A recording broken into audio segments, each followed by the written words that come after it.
Hello, hello. Welcome to the Enquiry podcast. This is a show that helps you to influence your reality to the greatest capacity in order to be able to use your life as the medicine that it is, to be able to know how to read the signposts and follow the breadcrumbs in order to express the fullness of who you are and what you're actually here for.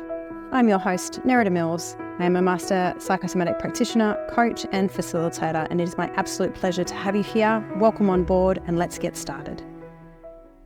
Welcome back to Enquiry. On today's episode, I really want to actually dive into why life. Like, why do we want to use life as our personal development workshop? And what are the pitfalls that people face when they don't actually do this? The reality is that we know that the personal development industry is a massive industry and it is growing at a very rapid pace. It's a billion-dollar industry, multi-billion-dollar probably by now. Now, why is that?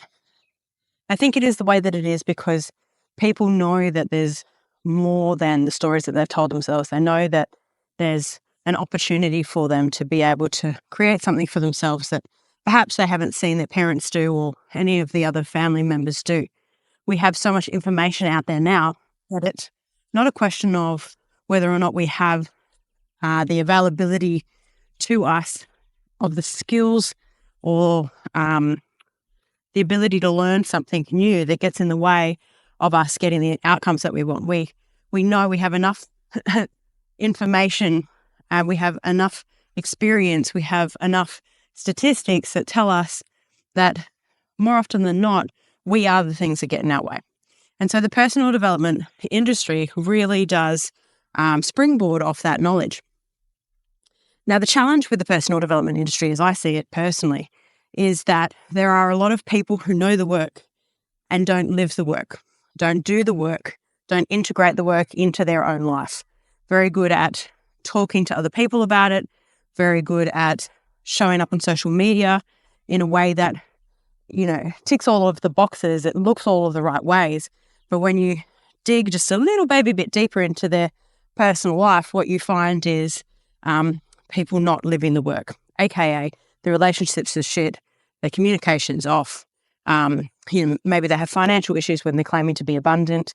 I have a very unique perspective in the way that I'm working at the moment, which really provides an insight into a lot of people who are, particularly in the personal development, spiritual community, positioning themselves as leaders, and I get to see the other side of some of those behaviours. Now, obviously, I'm not going to name names. I'm not going to do any of that stuff. The purpose of this podcast is really to actually look at the benefit that you can actually gain simply by using your life as the indicator as to where the growth needs to be. So this is not an anti-personal development conversation. In fact, I am still, after all of these years, still an advocate for the personal development industry. The thing that I find that is important to be able to distinguish is when to use the personal development industry or when to use somebody outside of yourself to help you see the things that you're not able to see or to help you break through the things that you have been coming up against a brick wall over and over and over again. So within that scope then, what we see is that life really does provide the space of integration. So if you notice something, for example, in your relationships where a pattern is coming up over and over again, and you've done a plant medicine journey, or you've done a seminar, or you've read a book and it talks about effective communication, and or it's reflected back to you how you're communicating poorly, perhaps, and you don't choose to do anything with that information, then what you have is somebody who knows the work but is not living the work. And we lack wisdom when we do that. And in fact, I would suggest that it's actually a even more painful way to live than living without awareness. It's actually more painful to live with the awareness of how things could be and with the insight of where you're fucking it up and not actually taking action on that than it is to live in complete ignorance and just not know why things are the way they are. You just accept them for what they are. So it's really important to do this integrative work. And the beautiful thing is that life provides that opportunity. And not only that, but it will provide the next step and the next step and the next step from that opportunity. And if we use life appropriately, what we'll find is that we're actually growing all of the time. We have an opportunity to heal and grow all of the time. And it will also show you when is the right time to actually bring somebody else in. So for me, one of the indicators that I know that it's time to actually employ another person or another tool to be able to help me move through something is when I either have a shit ton of resistance to the point where I'm avoiding doing the work. So as soon as I see myself avoiding doing the work, I will have a stern conversation with myself, a lovingly but stern conversation with myself. Are you going to come on, let's play? If that does not shift, then I immediately go, okay, who can help me move this? What do I need to do in order to get this done? Because, efficiency is number one for me. We are not immortal beings. We have an end of life clock that is ticking away, and we are stepping closer and closer towards that clock every single second of every single day. So why waste time? So that's one of the indicators. Another indicator for me that I actually need outside help is when I have been able to see that I've got an issue, but I actually don't know how to change it. Maybe I've tried methods that I've used in the past for other shifts in my perception or changes in my strategies. Maybe I've, tried to apply those same practices into this area of life, and this area of life is not shifting in the same way. At that point, I will look for something outside of myself. Finally, the last area that that I recommend that you look outside of yourself is when you need some form of accountability. Now, a lot of people kind of shy away from acknowledging this about themselves, but we are all human beings, and the human mind really is designed to keep us safe and to keep us in the same. And so knowing that we can understand that if I'm wanting to create something new in my life, then sometimes, not always, but sometimes what I actually need to be able to do that is a little bit of accountability. So that might look like having somebody who is working with you towards a goal, or somebody is holding you accountable towards that. So PT is your classic example of this. We all know how to keep healthy. We all know that if we go for a walk every day, we do 30 minutes of exercise a couple of times a week, we eat a good diet, and there's plenty of information out there on that, drink enough water and get enough sleep. I mean, it's relatively simple, right? We can maintain a healthy weight and a healthy fitness level. But why don't we? Because we all need that little bit of encouragement, something outside of ourselves that just gives us a bit of a kick up the arse, makes us push that little bit harder, and helps us to keep on track. Having that third party looking in can be the motivator. And we can use that.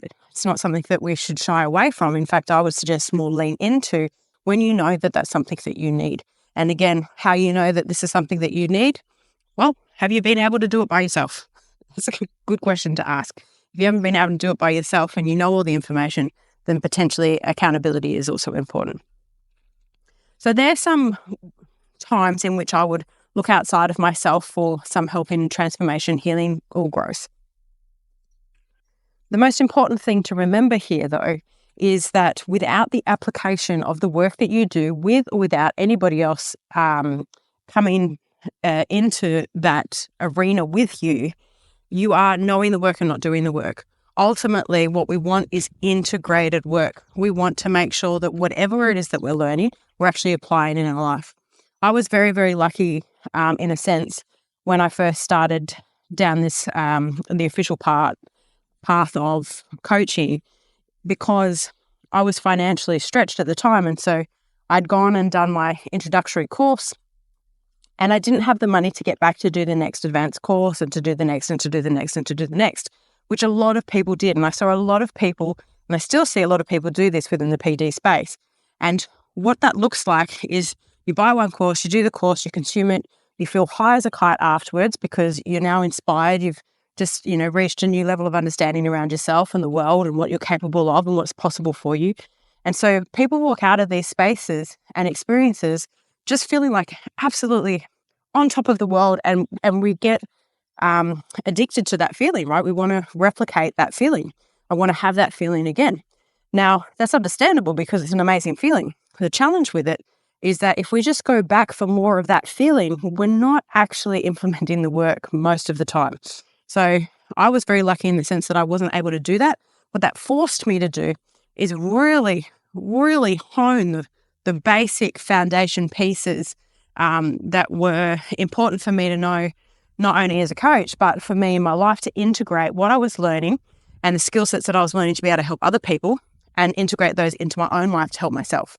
So I really highly encourage you to really look at your life as that opportunity for integration in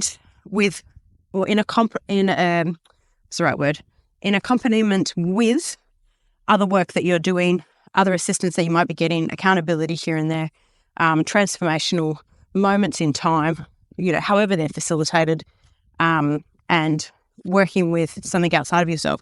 But ultimately, fundamentally, if you are not integrating that work into your life, you're wasting your time, you're wasting your money. So it's more important to get the foundations right, to really make sure that you're honing the basics so that you're able to move forward in a way that you can grow from solid ground.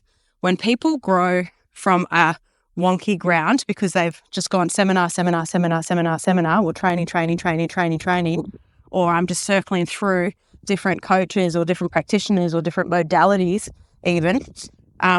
When we do that, we're not fully integrating the work. What you have is somebody who can be quite unstable.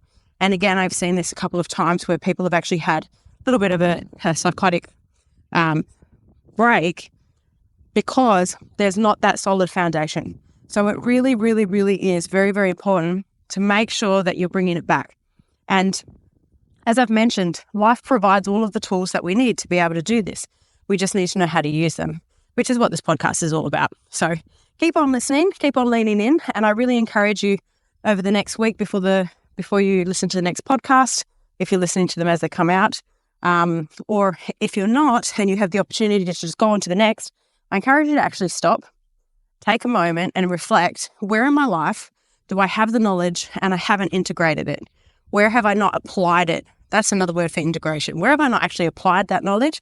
And where is there an opportunity for growth that I have yet taken that I know how to? It's a really powerful question to ask yourself and even more powerful to act on. So until next time, I will speak to you soon. Much love. So that's it from us. Thank you so much for joining me for this episode. I would like to really acknowledge you for spending the time to explore what creates your reality and how you can influence it best. If you have absolutely loved this episode and the ones before it, then I highly encourage that you jump onto my newsletter list. You'll be able to find the details of that in the show notes. You can also follow me on Facebook or Instagram at Nerida Mills. Really, really, really looking forward to speaking with you again soon. If you have any comments, insights, feedback, anything that you would like to share from these episodes, please feel free to email me at info@neridamills.com. Until next time.